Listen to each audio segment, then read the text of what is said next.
Several years since his arrest, Cleophus Cooksey Jr. finally stands trial. Phoenix police say the 43-year-old killed 8 people in a 3-week span, including his mother and stepfather. A spree of fatal shootings people in the valley still remember back in 2017. Now a capital murder case presented to a jury after a long wait due to the pandemic. I'm Justin Lum, and we are on the record. Let's dive into the case against Cleophus Cooksey Jr. I'm Fox 10 investigator Justin Lum, joined by Special Projects executive producer George Obi. Cleophus Cooksey, wow, this was a case that was very, very big back in 2017. Let's start with the charges against him. 8 counts of first-degree murder, 3 counts of armed robbery with a deadly weapon, 3 counts of kidnapping, first-degree burglary, and sexual assault also on the charges. Death penalty on the table as well if he is convicted, and this trial is going to stretch out for months. It'll stretch out for months, including the penalty phase, should last through the end of the year. Ironically, one of 2 death penalty cases that we have this year regarding mass shooters, alleged mass shooters. But yeah, this case made headlines back in late 2017 for those that were around back then, but for those who were unfamiliar, kind of a crime spree that lasted several weeks through, around Thanksgiving and early Christmas. Yeah. And I think when you look back at how police kind of piece these crimes all together, not unusual in a major city like Phoenix to have, crimes like this happen in a short amount of time. But then you find out shortly after that they believe, Cleophus was the person responsible. Yeah, this was at the end of 2017, around the holidays. Can you just tell us what it was like covering this as far as the newsroom perspective? Because I would think, of course, when police come out and say 8 murders, and originally they were saying 9 murders were due to Cooksey's involvement, that was a big deal. It was a big deal, and for some context, the Phoenix area is no stranger to serial shooters, if you will, serial killers. Gun violence, yeah. Right. We had the baseline killer, Mark Grudeau, in the early 2000s. You had Sam Dietman and Dale Hausner, the serial street shooters, as they were referred to. That was in what, 06, 07. Then you had a Maryvale shooter. Aaron Salcedo is accused of those. That happened 2015, 2016-ish. So here we are in 2017. I can tell you back then, when these crimes happened, there wasn't a lot known about them, and there was certainly no indication that it was one individual. These were, 2 victims in a car, another victim who was robbed, shot, and killed. There was another victim also shot and killed. Nothing out of the norm in any of these shootings would have initially led anyone to believe that they were connected or intertwined in the way that they were. Again, other than them being around the holidays, I don't know that there was anything that would have screamed, wow, we have a serial a criminal on the loose. It wasn't, again, until later that police started to piece this together that then it becomes more gruesome. And I don't know if that takes away from some of what we're all used to in this market or in a major city. It's unfortunate that you have crimes like this so close together, and in a subconscious way that we all kind of just, I don't want to say turned a blind eye to it, but we're kind of used to it by now. But I think obviously what makes it more tragic is the fact that one individual, and by and large, a number of these victims unknown to each other, and as we've learned later, unknown to Cooksey for the most part. Yeah, I think what you're trying to say, right? Like, sadly, we see shootings all the time. We cover shootings, and we don't always send a reporter and photographer crew to a shooting, right? Like, it just depends on the circumstances, the status of the victim. Like, there's so many things that go into, because we are in such a huge market, and unfortunately, these shootings happen every day. Important to note, who are the victims? So November 27, 2017, Parker Smith and Andrew Remillard shot and killed while sitting in a parking lot. 5 days later, a security guard, Salim Richards, was shot while driving to his girlfriend's apartment. Prosecutors say Cooksey had fought with Richards, walked away with his gun and necklace. Latore Beckford and Christopher Cameron were killed in separate shootings at apartment complexes in Glendale. And then Marie Villanueva was on the way to her boyfriend's apartment in Glendale, but police say Cooksey ended up driving off in her vehicle, and she was found half naked in an alley. There was indication there was sexual assault. Investigators believe Cooksey was responsible. They found DNA evidence matching to him as well. On December 17, 2017, that was really the big thing that led the investigation into him and to tie him to these other cases. Cooksey answers the door to his parents' apartment after reports of gunshots. Officers noticed a lot of blood inside and found Renee Cooksey, his mom, and Edward Nunn, his stepdad, dead. And police say Cleophus threatened to slit an officer's throat. So that was really just the beginning for investigators. These other shootings, these fatal shootings that happened, they all seemed to be isolated. Yeah, they all seem to be, again, not just isolated, but also when you're looking for, say, a motive, sometimes you can kind of use that, I think, from an investigator standpoint, you can kind of use that to lead you in a direction of, all right, there is some consistency in this crime to this crime. Yeah, what's the MO? Right. You could argue that even the proximity of some of these crimes wasn't enough for police to connect them. But also keep in mind, you have multiple agencies, right? You have a murder in Phoenix, a murder in Glendale, a murder in Avondale. What I think is going to be brought up quite a bit in the trial, it was somewhat alluded to in the opening arguments of this trial, is that the agencies that were involved, the three agencies specifically, weren't necessarily communicating with each other in a way that would have maybe opened the door to say, look, we think we have some similarities here. We think that your case might be related to our case. That just wasn't happening at this time because, again, there was no definitive connection, at least initially. We would learn later that one of the weapons used in some of these murders was the same weapon. And we also know that Cooksey was just out of prison for like 4 months, staying with his parents. And he had done like 16 years in prison for armed robbery and manslaughter. He had a very serious record. He did. He had a serious record. He had served prison time, was actually out of prison, had been out of prison since July of 2017. So here we are 5-6 months later, and he is allegedly committing these crimes again. But yes, he had served 16 years. This was from a 2001 robbery at a topless club here in town.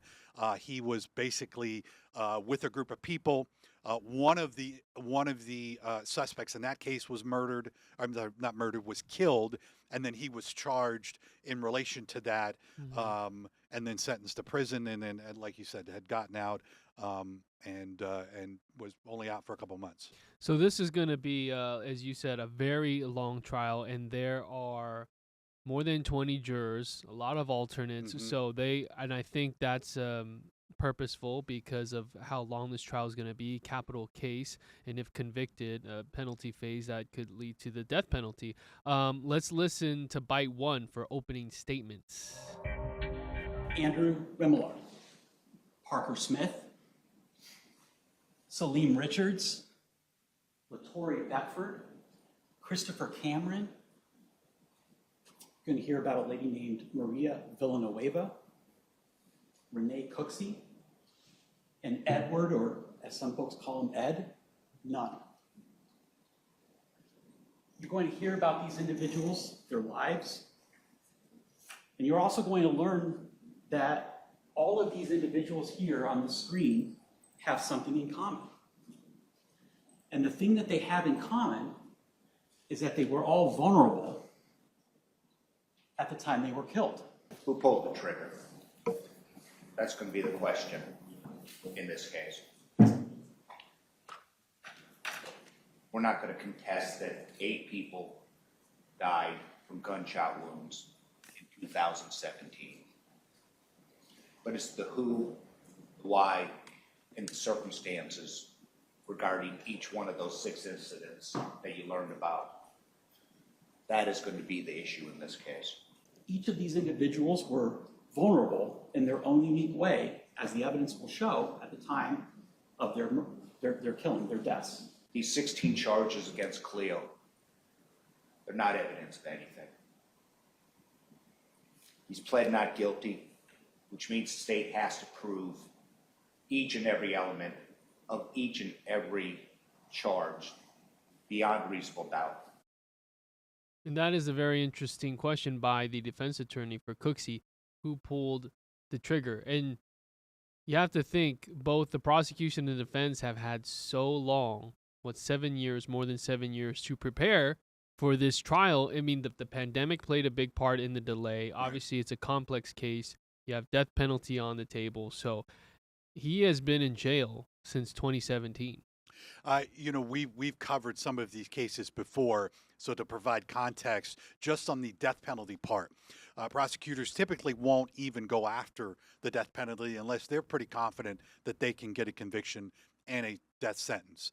As you mentioned, the pandemic played a huge part in this delay of a trial, but also you have so many crime scenes, you have so much evidence, you have a number of people you need to call to the stand just in each case. And then, as I mentioned, you have multiple agencies involved. Mm-hmm.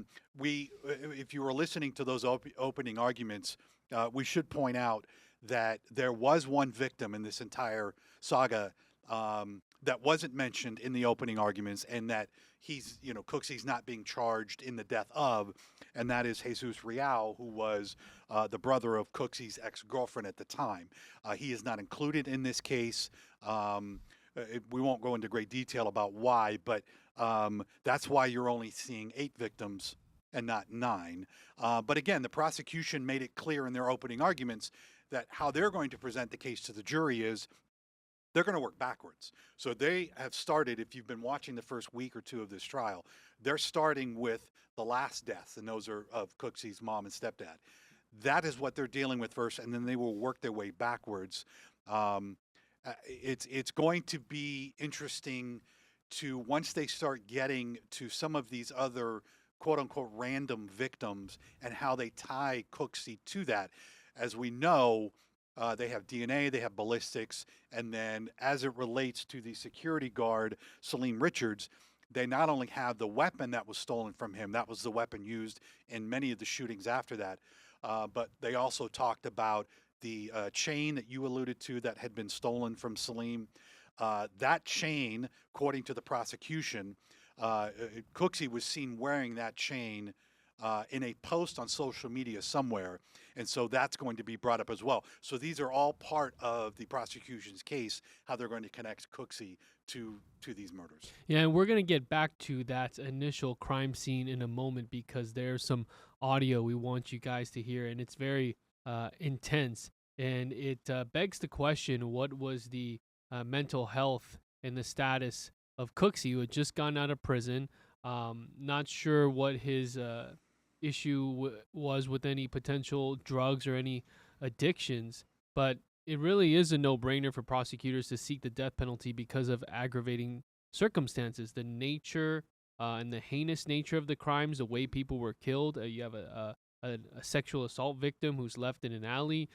You have multiple people shot across the valley, and the criminal history, the convictions, the prior convictions, serious offenses that he went to prison for. So, yeah, definitely the prosecution very confident in going for DP if he is convicted of these crimes. But let's back to the evidence. You mentioned the necklace, and that's going to be interesting to see how much they divulge regarding the necklace. His DNA found on it, if it was confirmed to be so, because was this an armed robbery between him and Salim Richards? Is that why? What's going through the mind? We talked about this earlier. Like, why would he go after these people randomly? Well, this week we also heard from a family friend of Cookseys' mom. It was a friend of Renee and Ed, who had known Cooksey as a child. They kind of alluded to he had a normal relationship for the most part with his mother, somewhat strained relationship with his stepdad. again, not uncommon for a person to maybe have not the greatest relationship with their stepdad. But the family friend was on the stand and kind of painted it like, look, they were good parents to Cooksey. Obviously, he got in trouble in 2001 in that crime. Ironically, the family member who spoke, the friend of the family who spoke in trial, actually used to work at the topless bar, apparently, that Cooksey and his acquaintances had robbed during that time. But they made it clear that, Cooksey's mom had done everything for him. He was staying with them.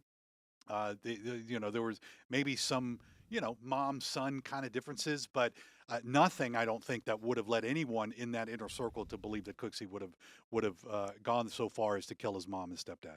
And there's circumstantial evidence besides the necklace found in the living room of the scene, but Villanueva's car keys, another victim, the one who was left in the alley, her car keys, and prosecutors believe that he drove off in the car.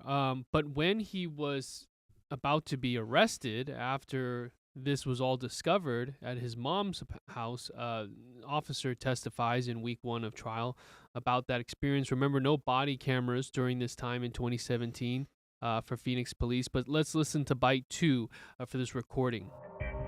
Relax. I know I'm not Relax. under arrest. You Calm don't down. have to detain me. Calm down. Relax. I'm I the biggest do. man, the strongest Relax. man ever. I will cut your throat. Shoot Judge, your head or nothing. you don't have a Get gun. back. I control the gun. Get back. I control the gun.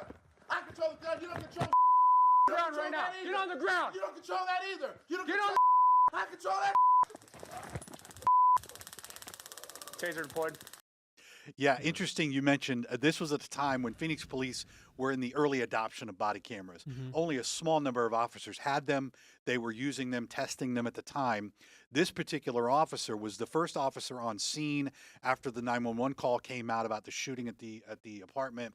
The officer had a digital recorder, an audio recorder, and that's what you're Like hearing. an audio record. Yeah, not Yeah. a body cam, but No. something similar just for audio. Yeah. Right. And so you're hearing the officer.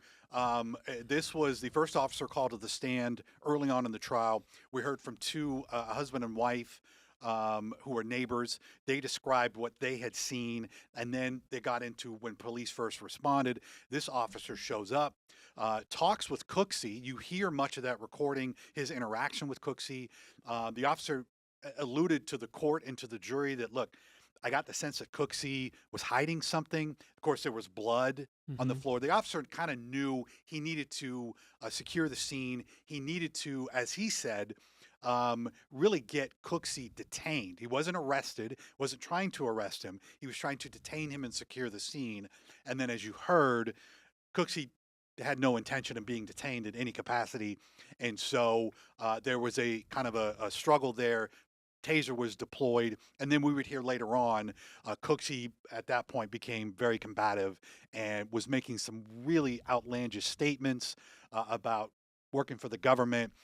I think it just, for the jury in a way, the prosecution wanted to establish, as you said, his mental state at this point, which would then allude to his mental state the last 3 weeks as these crimes were being committed. That's huge shock value for the jury to hear that. I mean, just watching that back, and you can see the officer on the stand, and he's probably, I don't know if he's traumatized, but you get taken back to that time in 2017, and Cooksey's talking about being the strongest man in the world, and he's got control of the gun. So yeah, that was very strange. So definitely ballistics, how crucial ballistic evidence will be in this case. I was watching back in a Phoenix PD press conference where they're talking about new technology of how they were able to link the shootings together using shell casings very quickly. Yeah, and it's a common thing. We've covered a few cases just recently where stippling and that kind of thing has been used. The technology is so advanced that they can quickly identify when they have casings from a similar gun. And here you see them kind of laying that out. Is you have two guns involved, a gun in the first 3 murders, if you will, and then of course Salim's weapon. Richard's, the bodyguard's weapon, was then used for the remaining crimes. It should be noted that first gun has still not been found. In opening arguments, they kind of alluded to that 2 weapons here, one of them we have, the other one we do not. So how they're going to use, I guess, DNA and or other technology to kind of link Cooksey to the first, certainly to that first shooting scene where Remillard and Smith were shot in their car outside the business, and then of course finding a way to link whatever weapon was used to rob Salim before Cooksey allegedly took Salim Richards' gun and necklace. Yeah, text messages, location data. I mean, Mhm. this was all available. But is there anything, and I guess we'll look for this, anything to place him at the scene of a crime? Any video besides, we know about his parents' apartment, but any other location where he'd be directly visible? Well, I mean, he did have a digital footprint, and they will lay that out as they get further in this case. And again, they're starting with the last crime, Mhm. working their way up. So we really won't see much about Remillard or Smith's case, or even Salim's case, until we get to the very end of this Yeah. trial, if they continue to go in that order. But yeah, I think there's enough digital evidence, surveillance video from outside the business at 16th Street and Indian School, where these two young men were shot and killed at random. Not sure what they have on the bodyguard. They may have some surveillance video from nearby businesses. They do think that they have, or they have said that they have some digital evidence linking Cooksey's ex-girlfriend at the time to some of these murders. That she was kind of in that area, whether or not she was driving him around at this time or not. But they have some digital evidence related to her. My guess is they have some related to him as well. So some of the victims we believe had to do with apparent drug deals and text messages. That is also circumstantial. That could place him there. We'll Yeah, they see. have. They alluded to that. They have text messages between Christopher Cameron. He was shot on December 16th. That Cooksey and him were exchanging messages about a potential weed deal that they wanted to. Christopher was going to sell Cooksey some weed. So they've alluded that they have some digital evidence there. And then, as we know, as this timeline, it wasn't but less than 24 hours in this same area where Maria Villanueva was assaulted outside her boyfriend's apartment. She was obviously assaulted, kidnapped, raped, and then her body was dumped in South Phoenix. But her murder happened within about 24 hours after the Christopher Cameron incident. So again, plenty of digital evidence, it seems like, that they could certainly link Cooksey to location and or the victim. Whether or not it's enough to convince the jury that again, Cooksey, as his defense attorney pointed out, who pulled the trigger. hmm And the big question for me is just what is the motive in all this? Like, Mhm. What can come over you if it is Cooksey, if it indeed is him guilty of all this? That is a spree. That is a rampage. And in these cases, sometimes we don't often get a motive. We don't, or at least often get a clear motive. I mean, we've been doing this quite a while, and we see these cases over and over again. You have enough, say, evidence, DNA, ballistics, whatever, to link the defendant, any defendant, to the crime, but then trying to figure out why. I think, as humans, get fixated on it, The right? why? Right. Will We we want to ever know know? why. All right. We know you did it, but why Yeah. did you do it? We can talk about Vallow for days. Yeah. We know that she was involved. We know that she was convicted and these crimes happened, but why? And then trying to figure out, okay, well, we can piece together, this dark spirit over this with money. And we hear from the prosecution about motive. I don't know about Cooksey, other than we're going to find out later that, if he is convicted, that ultimately some of this was just randomly looking for a way to vent, or maybe get a sense that, like you said, mentally he wasn't there. You spent that much time in prison, you get out, they have a tough time readjusting. We can all sit here and, I think, feel like, look, that's not enough to want to murder an innocent person, or viciously murder, like you said, the heinousness of these crimes. I don't know that that's enough for all of us to say, okay, well, that's enough for motive. But we may never get that answer. Again, the jury's not really concerned about it. Their job is to listen to the evidence and go, okay, is he the defendant? Is he the one? Is this defendant the one that pulled the trigger and killed all these people? As to why, you know, if Cooksey takes the stand, maybe I doubt it. Maybe there's a way to to get that out. But the defense isn't setting up any sort of case that would allude that that there's gonna be a motive involved.